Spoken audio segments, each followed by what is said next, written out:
Con el gusto de saludarlos nuevamente. Este video es para explicarles un poco las diapositivas que fueron enviadas a su grupo de WhatsApp. Vamos a empezar a ver cada una de ellas y les estaré explicando las mismas. Entonces vemos la primera diapositiva, por favor. Bueno, en la primera diapositiva entonces vemos nuestra portada, que es el juicio de amparo.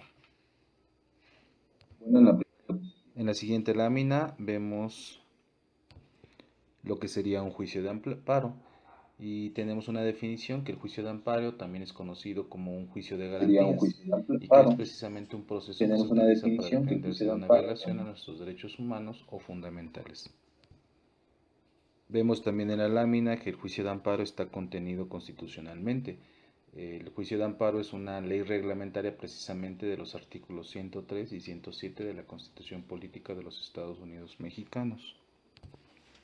Y bueno, pues para el ciudadano el juicio de amparo es una forma de controlar a las autoridades, de que éstas no abusen del poder que tienen en contra de su gobernado. Entonces a través del juicio de amparo podemos hacer valer violaciones precisamente tanto a nuestros derechos humanos como a los derechos fundamentales establecidos en una constitución política de los Estados Unidos mexicanos. Luego entonces, si una autoridad, ya sea por acción o por omisión, vulnera nuestros derechos, bueno, entonces recurrimos al juicio de amparo para que un tribunal debidamente establecido, bueno, resuelva si lo que la autoridad realizó violenta algún derecho de nosotros como gobernados. Y bueno, esta autoridad que vulnere nuestros derechos le vamos a llamar autoridad responsable, como vemos en la siguiente lámina. Un ejemplo de esta autoridad responsable pues puede ser todas aquellas personas, todas aquellas autoridades que se pronuncian al respecto. Ejemplo de esto tenemos un presidente municipal, el cabildo de un ayuntamiento, la Cámara de Diputados, el gobernador de algún estado e incluso el propio presidente de la República Mexicana. En nuestra materia como abogados, nosotros vamos a estar recurriendo siempre a amparos cuando llevemos a cabo un proceso civil, algún proceso familiar, algún proceso penal. La figura del amparo que utilizamos los abogados es porque la autoridad local, un juez local, muchas veces violenta nuestros derechos, no nos deja aportar pruebas, no nos deja hacer valer algún documento público y por ello tendríamos que recurrir primeramente a una apelación y posteriormente a un amparo. La pregunta sería, ¿qué son los derechos fundamentales? Bueno, en la lámina vemos que es un privilegio plasmado en la Constitución mexicana que le permite a todas las personas disfrutar y gozar de un derecho frente al Estado. Por lo tanto, los derechos fundamentales son aquellos inherentes a las personas, mismos que pueden ser respetados, mismos que deben de ser respetados por el Estado. Si no existieran estos derechos fundamentales, entonces el, la autoridad, el gobernador, el presidente de una república podría abusar de su población a su gusto y conveniencia propia. Entonces los derechos fundamentales limitan el poder del Estado frente al gobernado. Y con estos derechos fundamentales podemos hacerlos valer a través de un juicio de amparo. Para materializar algunos de los derechos fundamentales que los mexicanos tenemos actualmente gracias a la Constitución Política de los Estados Unidos Mexicanos, bueno, pues los materializamos llamándolos que todos los gobernados, todas las personas tenemos derecho a una salud, a la vida, a la libertad, a una igualdad entre las personas, a una educación, a la libertad de expresión, a tener bienes inmuebles y muebles que podamos disponer, a una seguridad jurídica, en caso de los pueblos indígenas, a su propia regulación, a su respeto a sus derechos, a sus creencias, a sus ideales, como vemos en la lámina siguiente. Cuando entonces una autoridad vulnera el derecho de las personas, es decir, no respeta sus derechos constitucionales, sus derechos humanos, entonces a esta persona a quien se le violenta se le conoce como quejoso. Es decir, La autoridad responsable es quien viola nuestros derechos y el quejoso es quien recibe esa afectación. Para el juicio de amparo, entonces, una de las partes del juicio de amparo va a ser el quejoso, es decir, a la persona a quien le violentaron su derecho subjetivo o un interés legítimo individual o colectivo. Entonces, como vemos, si nos hiciéramos la pregunta, ¿quiénes son las partes en un juicio de amparo? Bueno, tenemos principalmente la autoridad responsable y en segundo término el Amparo, quejoso, bueno, pero tenemos también podremos tener principalmente la una tercera persona, es decir, un tercero segundo término interesado. el quejoso. ¿Y quién sería este tercero interesado entonces? Esta persona, como vemos en la diapositiva que continúa, bueno, pues tiene un interés en el juicio de amparo, es La decir, no lo lesiona diapositiva que directamente el continúa, acto de la autoridad responsable, pero la resolución que posteriormente pueda emitir responsable, pero la quien resuelve el resolución amparo, que en este caso podría ser un juez de distrito, un tribunal unitario, un colegiado de circuito, incluso la Suprema Corte de Justicia a través de sus plenos, bueno, pueden afectar o beneficiar de forma directa a una tercera extraña a juicio. En este caso le denominaremos tercero interesado. Interesados, bueno, les va a convenir que no se ampare al quejoso o les va a perjudicar que no se ampare. Entonces estas terceras personas extrañas a juicio, bueno, también tendrán un interés y por eso la autoridad que conozca del juicio de amparo tendrá que tomar en cuenta sus argumentos, sus intereses. Y por supuesto les va a notificar para cuando se promueva un amparo, bueno, se manifiesten conforme a su derecho corresponda. Un ejemplo claro que vemos en la materia de derecho penal, derecho procesal penal, una persona le roba el celular a otra, pues por supuesto se le dicta que vaya a la cárcel, digamos, a grandes rasgos después de un proceso, y posteriormente a quien se mandó a la cárcel, el imputado, acusado en su momento o ya sentenciado, bueno, promueve un amparo y la autoridad federal lo resuelve concediéndole el amparo y ordena que lo deje en libertad. Entonces, si no escucháramos a la víctima, en este caso tendría la calidad de un tercero interesado. Es a quien está afectando de forma directa, pues que el imputado que salga de la cárcel, bueno, la víctima estará siendo afectada. A la víctima en este caso le llamaremos tercero interesado. Y demás supuestos que vemos en las propias láminas de nuestras diapositivas. Ahora bien, ¿cuál va a ser entonces el objeto del juicio de amparo? Bueno, pues como vemos en la lámina que estamos ¿cuál va a ser? analizando, va a hacer que la autoridad federal pues resuelva toda controversia entre el quejoso y la autoridad responsable. Por su parte, la autoridad responsable emitió un criterio que afectó o lesionó los derechos humanos o fundamentales del quejoso. Luego entonces, pues existe un tercero, en este caso la autoridad federal, que veremos más adelante, va a resolver toda controversia, se va a pronunciar al respecto y le dará la razón ya sea a la autoridad responsable o le dará la razón incluso al quejoso. En la fracción primero de la diapositiva que estamos analizando establece que por normas generales, actos u omisiones que la autoridad viole los derechos humanos reconocidos y las garantías otorgadas por su protección, para su protección por la Constitución Política Mexicana, así como tratados internacionales. La segunda sería por normas generales, actos o omisiones de autoridad federal que vulneren o restrinjan la soberanía de los estados o la esfera de competencia, ahora de la Ciudad de México, antes Distrito Federal, siempre y cuando se violen los derechos humanos reconocidos por nuestra Constitución. Y la tercera, por normas generales, actos o omisiones que la autoridad de los estados o la Ciudad de México invadan la esfera de competencia de la autoridad federal, siempre y cuando se violen los derechos humanos y reconocidos, así como las garantías otorgadas por nuestra Constitución. En resumen, el amparo protege a las personas frente a las normas generales, actos o omisiones por parte de los poderes públicos o de particulares en casos señalados en la presente ley.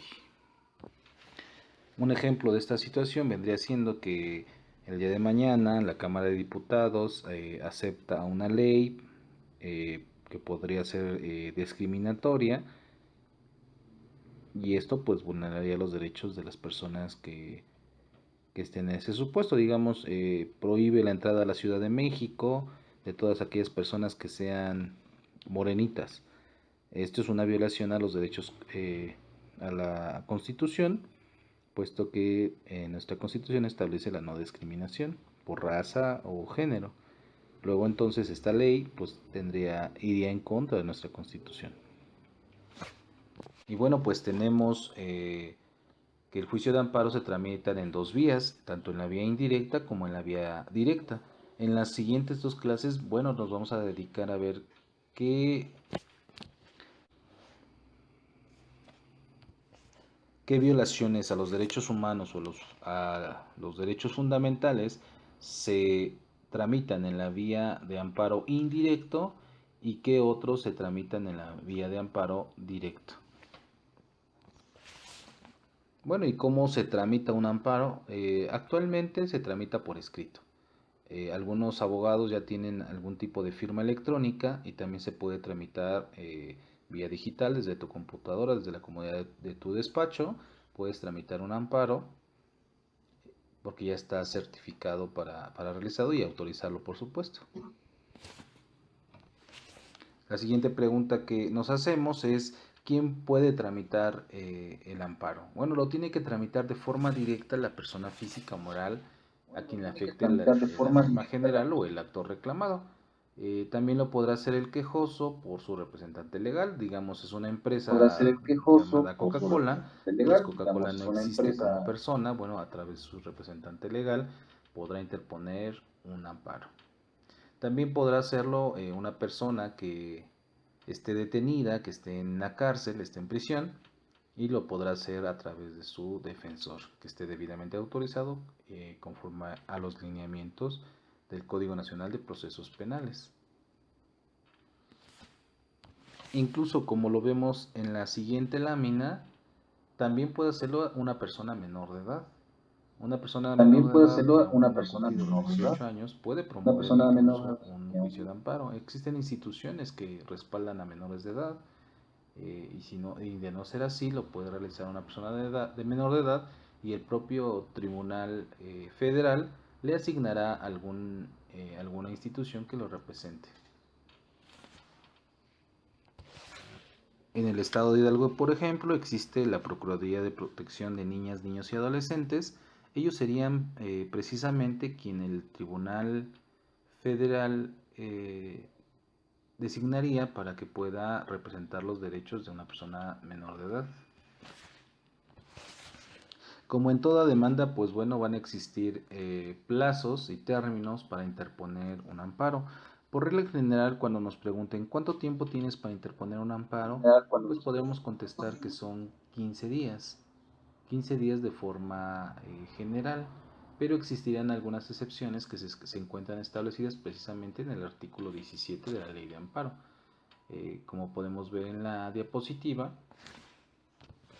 en la fracción primera vemos que si existe una norma general autoaplicativa o un proceso de extradición, bueno, podremos interponer el amparo hasta 30 días. ¿Qué quiere decir esto? Una persona viene huyendo de España o de Francia y llega a nuestro Estado de México, se da cuenta que existe un proceso de extradición para él, bueno, tendrá 30 días para interponer su amparo, en lugar de 15 días que es la regla general. Otra excepción a la regla general es de que hasta en 8 años una persona que se encuentre purgando una sentencia de prisión tendrá hasta 8 años para interponer su amparo. ¿Qué quiere decir esto? Nosotros podremos enterarnos algún día que lleva una persona ya cumpliendo 4 años de prisión por un delito que a lo mejor no cometió. Nosotros al revisar su expediente vemos que existieron violaciones a los derechos humanos o algún derecho a sus derechos fundamentales. Bueno, pues tenemos hasta 8 años para interponer precisamente una demanda de amparo. En cuestiones de derechos agrarios, en cuestiones de lo que serían parcelas, población ejidal o comunal, tendríamos hasta 7 años para interponer cualquier tipo de amparo. Es decir, a una persona que tiene sus parcelas, un campesino que tiene sus parcelas, de pronto alguien se las quita, alguien se las arrebata, lo despoja de ello, esta persona no hace nada, bueno, pues tendría hasta 7 años para interponer un amparo. 7 años, claro, cuando una autoridad así lo haya determinado, no es que no haya hecho algo. Si una persona se la arrebató, bueno, no procedería a un amparo, se procedería a un juicio agrario. Para que esto quede claro. Y bueno, la última fracción, que es la 4, si alguna persona se encuentra en privación de la vida, ataques a la libertad, fuera de un procedimiento, incomunicación, deportación, expulsión, proscripción o destierro, incluso desaparición forzada, bueno, pues cualquiera que esté contenido, cualquier situación que esté contenida en el artículo 22, bueno, podrá interponerse el amparo en cualquier tiempo, en cualquier momento. Bueno, así como nosotros cuando ingresamos una demanda a nivel local, existe un juez civil, un juez familiar. Si queremos iniciar un proceso penal, existe el Ministerio Público. Si queremos incluso iniciar una apelación, bueno, existen los magistrados. También quien conoce del juicio de amparo, bueno, se le denomina de forma distinta. Recordemos que nuestro máximo representante del poder judicial es la Suprema Corte de Justicia de la Nación. Y bueno, la Suprema Corte de Justicia de la Nación, bueno, va a conocer de algunos casos que más adelante estaremos viendo. También existirán los tribunales colegiados de circuito, también los tribunales unitarios de circuito, los juzgados de distrito y los órganos jurisdiccionales de los poderes judiciales de los estados y del Distrito Federal en los casos previstos por la ley. Es decir, también a nivel local, un juez local, un juez civil o un juez familiar o un juez penal podrá conocer del juicio de amparo en ciertos casos específicos que la propia ley lo establece. Como vemos en la siguiente diapositiva, la Suprema Corte de Justicia de la Nación, a través de sus plenos o de sus salas, podrá ejercer de manera oficiosa o a solicitud del Procurador General de la República la facultad de atracción para conocer del amparo directo que corresponda resolver a los tribunales colegiados de circuito. Y esto va a ser cuando, por el interés o la trascendencia del acto reclamado, pues amerite este tipo de procedimiento. Un caso muy sonado, bueno, fue el de la francesa Flores Casseis, que recordarán ustedes, si no les recomiendo que lo lean en internet. Fue cuando la Suprema Corte de Justicia se hizo cargo de resolver el caso de esta francesa. Y pues, por supuesto, todos conocemos que la dejaron en libertad y la deportaron, por supuesto, a su país de origen. En el caso de los tribunales colegiados de circuito, bueno, van a conocer precisamente del juicio de amparo directo. Recordemos que existe tanto el amparo indirecto como el amparo directo. Es la forma que la tramitamos. En este caso, el tribunal colegiado de circuito va a conocer precisamente del juicio de amparo directo. Si nosotros interponemos un juicio de amparo directo, sabemos que quien no lo va a resolver es un tribunal colegiado de circuito. Así también en materia agraria y en juicios contra tribunales federales de lo contencioso administrativo, quien va a ser competente, pues va a ser precisamente un tribunal colegiado de circuito. Ahora bien, ¿quién va a conocer entonces de la tramitación en vía indirecta, es decir, del amparo indirecto? Bueno, pues va a ser competencia precisamente de un juzgado de distrito, un juez de distrito y los tribunales unitarios de circuito. Y en caso muy específico también podrán conocer un juez local conforme las formalidades de la propia ley va a conocer. Un ejemplo de esto último sería que en Huejutla, que está a una distancia de 5 horas de la ciudad de Pachuca, donde está la residencia de los jueces de distrito, bueno, se interponga un amparo ante el juez local de allá de Huejutla. Por supuesto tendrá las facultades para pronunciarse al respecto. Bueno, pues regla general entonces vemos que todo amparo indirecto lo va a conocer el juez de distrito. Bueno, pues hay muchas personas, muchos abogados que por todo quieren ampararse. Ustedes en su quehacer diario, en su ejercicio de ya que estén litigando, van a darse cuenta que todo mundo quiere ampararse. Bueno, la propia ley de amparo nos dice qué puede ser procedente y qué puede ser improcedente. En el artículo 61 de la ley de amparo, precisamente va a establecer sobre qué acciones el juicio de amparo no va a ser procedente. Entonces, tanto el juicio de amparo como el de indirecto como el juicio de amparo directo va a ser improcedente contra ciertas acciones. Y esto lo vemos en la siguiente diapositiva, que por mencionar algunas de las fracciones veo contra adiciones o reformas a la Constitución mexicana, contra actos de la Suprema Corte de Justicia de la Nación, contra actos del Consejo de la Judicatura Federal, contra resoluciones dictadas por el Tribunal Electoral y demás fracciones que vemos en nuestras diapositivas.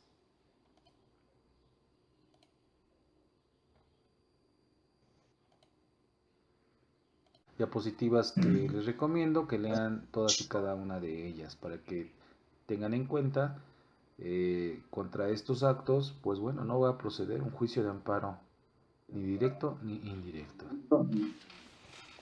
Si el órgano jurisdiccional detecta alguna de estas causas, para ser exacto, alguna de estas 23 causas de improcedencia, pues nuestro amparo será desechado.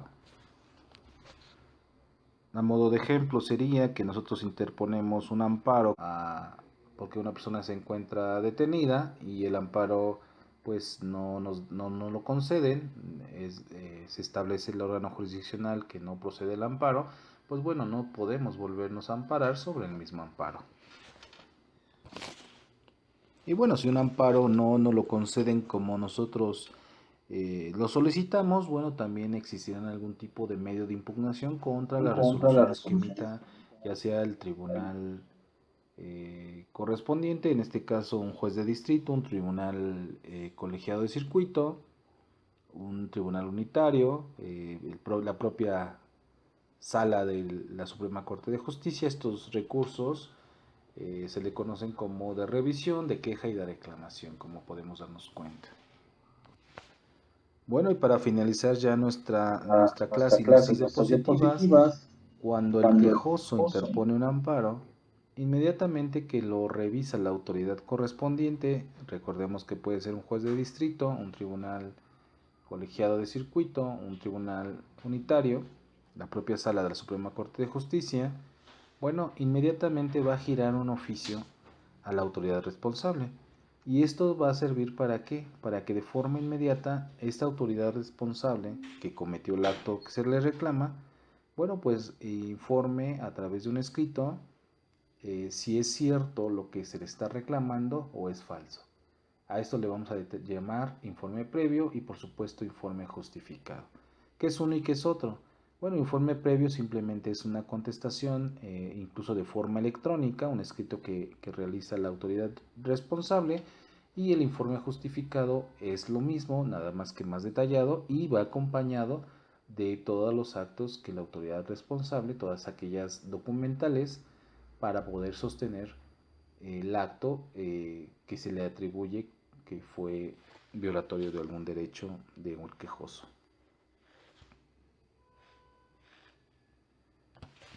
Con estos dos informes, entonces, la autoridad que está conociendo del juicio de amparo, bueno, va a poder pronunciarse al respecto. Ahora bien, en la siguiente diapositiva vemos un cuestionario que vamos a resolver con estas diapositivas. Si no se encuentran contestadas con las diapositivas, bueno, les voy a pedir de favor que se remiten a su ley de amparo, que también fue enviado a sus grupos de WhatsApp, para que puedan revisar la ley y puedan contestar estos cuestionarios que les establezco. Les voy a pedir de favor que revisen bien su ley y puedan contestar este cuestionario, porque también este cuestionario va a poder ser preguntado en el examen global que haremos en la tercera semana, en el último sábado de clases. Espero que este video haya sido de utilidad. Estaremos en la siguiente semana mandando más información para que tú puedas aprovechar esta asignatura correctamente. Que tengas un excelente día.